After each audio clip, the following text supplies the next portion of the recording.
मोर के तो सब छिया किला तो बड़ तो कोनो शिक्षा दो ये बड़ रहे जा कर हम दिया और बिया मोर तो है हमर राखिया एना नहीं आज दिन हमर चलो चलो Hello, Happy birthday. Hello. Abi hoji mo posto. Chika super sadon e bani. Hey, hello. Sarusate.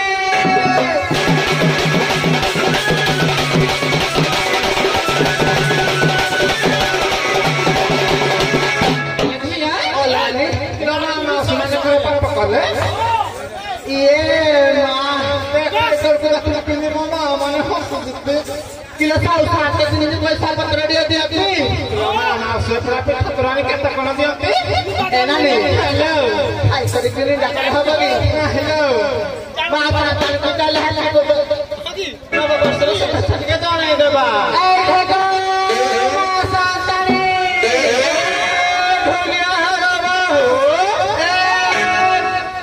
Segera jamai ko.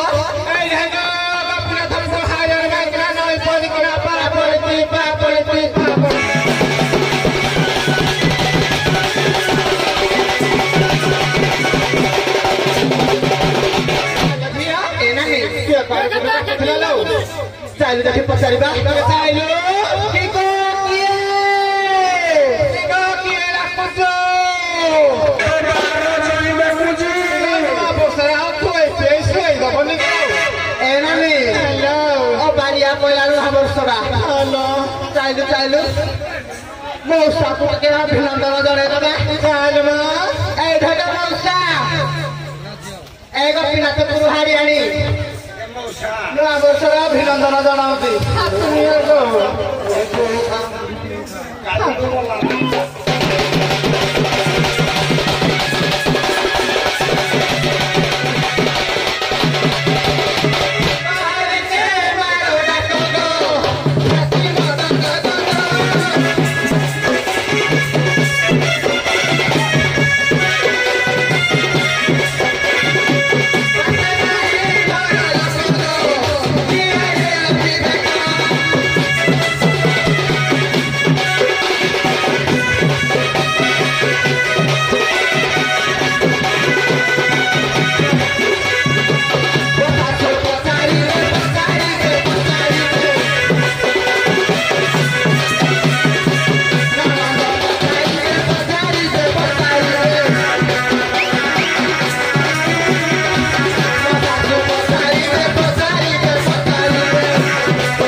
Cale perché dobbiamo vedere da cosa oggi?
किंतु जो रेकर्डिंग हम केवल ताल लय गुड़िक रेकर्डिंग हम आउ शुभनी किसी गीतटी बुझी हम जो कथार गोटे प्रश्न देला आम शुण हाँ डायरेक्ट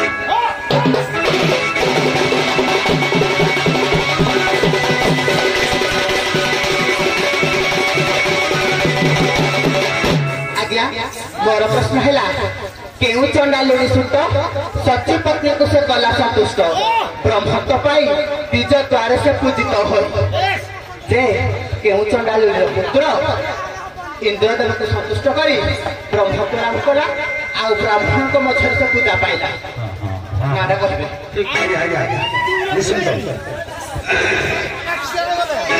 कौन कला से छोड़ आज मैंने प्रश्न सब बुझी पाइल बुझे फोन मझे बुझी पाइल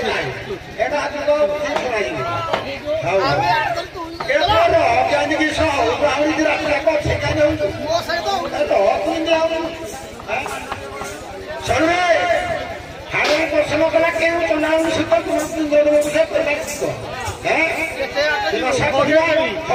सब्जीपति को कला इंद्र सचिपति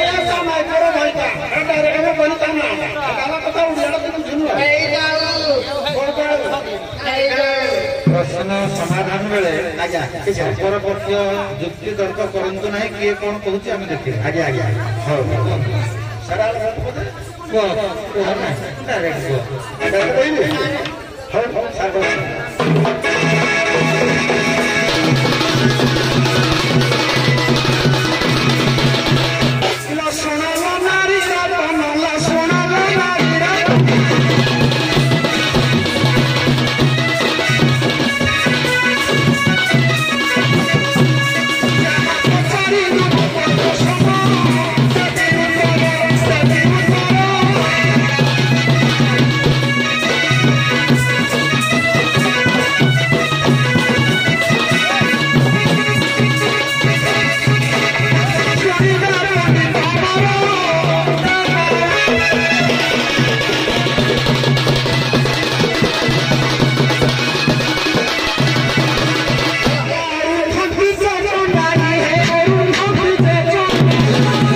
ना कि बुझे कौन कहले वशिष्ठ करनी कहा माइक क्या हो माइक क्लियर करूँ लोक आग्रह खाली दिया नहीं देखिए आम पत्थर खंभ आम पत्थर खंभ भाई मैंने खाली दिया नहीं देखिए ना मीमांसा भी शुणवे बारंबार कहते तेणु स्पष्ट शुणवा दरकार माइक दया कर क्लियर करूँ आउ बेसी साउंड फाउंड दे दे कम करेंगे प्रश्न थिला केउ चंडाल सूत ना सूता सूत चंडाल अच्छा ये कौन कहले ना अरुंधति चंडाल ए झियो तमरा लगा चालुचे गोटे ये प्रवासिक उत्तर दौरान गोटे ये सीधा सीधा घी बाहर नहीं मंका करके घी बाहर कर ए मौसा हेडा गुटे जानती बक्का करके समस्त घी बाहर कर सीधा करबा जदी तळ करे निया लगा जाए घी तो बाटल दिगिरी बाहर पड़े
माइकन माने उंडरा कुकुरा पे होती हां या उन पसंद खा करे थोड़ी पूरे कालो तेरे एक तो राजा जोड़ा काय उष्ण स्वागत काय आपण ना तम का नसरा आतु के पके दो जे या मो वीडियो पके एक्स्ट्रा के तोला पर फ्रेंडिया गल्ला सोल्ला करस कोने गिरे इलो निया गल्ला बोनी कोनिया गल्ला को रस बाहर बाहर मारो छे रस बाहर बाहर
सुंदर संग विरति देते चाहूँ कहीं समय बहुत अतिबाहित हो। प्रसाद स्टूडियो यूट्यूब चैनल सब्सक्राइब करंतु।